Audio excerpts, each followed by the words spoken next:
Yeah, I ultimately have to agree that Islamic extremism is a great threat to America.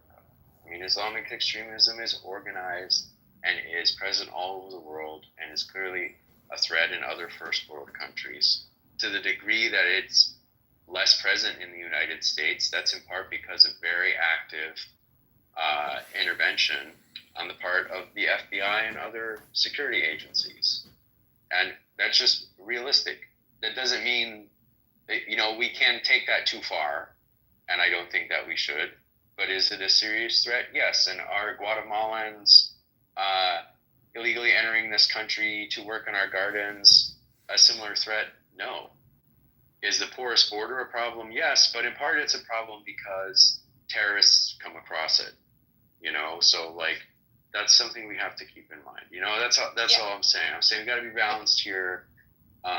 Is border security is a big issue, but Islamic extremism is a super organized thing, and it's a huge threat to Muslim countries, to be totally frank. I mean, Sabina talked about our allies like Israel, but the harsh truth is that it's a big problem even for Saudi Arabia and a bunch of Islamic countries. Yeah, and I don't disagree.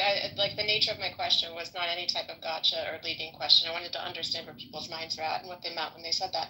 And that's absolutely, true. I agree with that. So it's more of something that is imminent, and very dangerous. And like you said, our intelligence agencies are quite good. I think to Sabina's point, also geographically speaking, we have different types of immigration that floods in here. So I was wondering, kind of like maybe she alluded to, if we're comparing to, other Western countries and their issues, where we would rank that on the list. You know what's a bigger security threat than Muslims? $37 trillion in debt and $1 trillion in annual interest payments. A $2 trillion Medicare Medicaid program. $1 trillion Social Security program annually. These are the top 25 agencies we have to get rid of to save America. Number one, the Federal Reserve. No, Jason, please stop. I'm going to say this list. Agencies. Number 2, Department of Education. Number 3, EPA. 4, IRS. 5, Department of Energy. 6, HUD. 7, HHS. 8, USDA. 9, Department of Labor.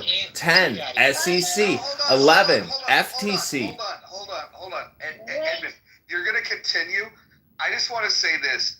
People saying that they're leaving because they don't want to hear a list, people have to listen to other people's bullshit. I mean, so what you're really saying when you don't want to listen to that, which is fine. You can go ahead and move yourself. You can remove yourself from the room. You do whatever you want.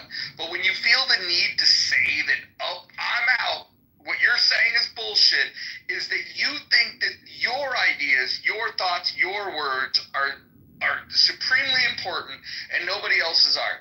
I mean, honestly, and then the mob catches it. One person says it, another person repeats it, and then another person, then another. I heard one person make a comment, and I heard 3 people add on. You guys are such fucking followers, American Party. Please continue. Okay.